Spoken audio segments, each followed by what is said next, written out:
Tenet was written and directed by Christopher Nolan and stars John David Washington, Robert Pattinson, Elizabeth Debicki, and Kenneth Branagh, to name a few. I was really excited to see this movie, as I'm a huge fan of Christopher Nolan's previous works, and I haven't seen a movie in theaters since Rise of Skywalker in December of 2019. I didn't want to miss this movie in theaters since I've seen every Christopher Nolan movie in theaters since The Dark Knight.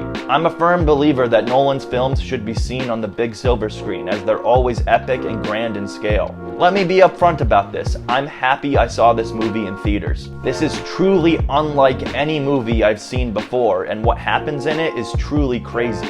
This is a spoiler-free review, so I won't give spoilers away. The basic plot of the film follows a secret agent known as the protagonist, played by John David Washington, who embarks on a dangerous and time-bending mission to prevent World War III. Let's start with what I liked about this film. First of all, the film looks amazing. The cinematography from Hoyt van Hoytema is absolutely stellar, and the visual effects of the film are some of the best I've ever seen. I also really enjoyed the score from composer Ludwig Göransson, who has done the score for films like Black Panther and TV shows like The Mandalorian. I thought the acting performances in this film were all top-notch. John David Washington and Robert Pattinson both gave engaging performances, but the person who steals the show is Elizabeth Debicki. She's sort of the emotional center of the film. Kenneth Branagh plays the villain of the film, and I thought he was fine. However, I feel like he didn't compare to Heath Ledger's Joker or Tom Hardy's Bane in terms of Christopher Nolan villains.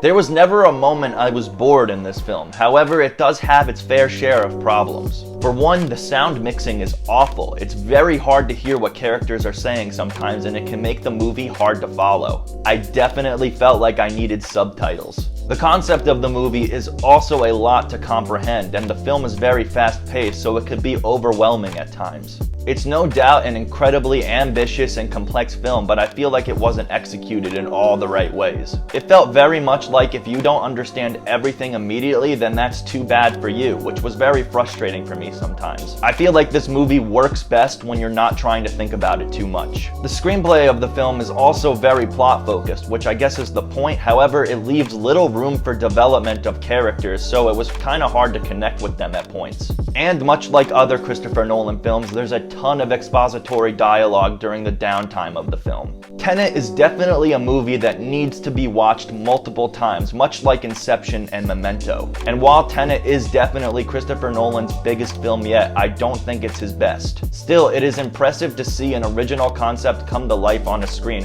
especially after all this time. In fact, since I've seen this film, I haven't been able to stop thinking about it. When I got home from the movie, I spent hours of time researching everything I could to understand this movie completely. I haven't felt this interested in a movie for a long time. Overall, Tenet is an overly complex film with fantastic action set pieces and one-of-a-kind visuals. It's not perfect and it's nowhere near Nolan's best, but I still think it's a strong entry in Christopher Nolan's filmography. Based off of my first viewing, I'd give Tenet a 3.8 out of 5 stars. That rating might change after multiple viewings, but that's how I feel for now. If I had to rank all of the Christopher Nolan movies, I'd say number 1 is Inception, number 2 is The Dark Knight, number 3 is Memento, number 4 is The Prestige, number 5 is Interstellar, number 6 is Batman Begins, number 7 is Tenet, number 8 is Dunkirk, number 9 is The Dark Knight Rises, number 10 is Insomnia, and number 11 is Following.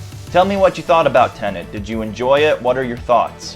Also, where would you rank Tenet in Christopher Nolan's filmography? Let me know. This is the first of many reviews I plan to do here on YouTube. I'm excited to be here. Thanks for watching.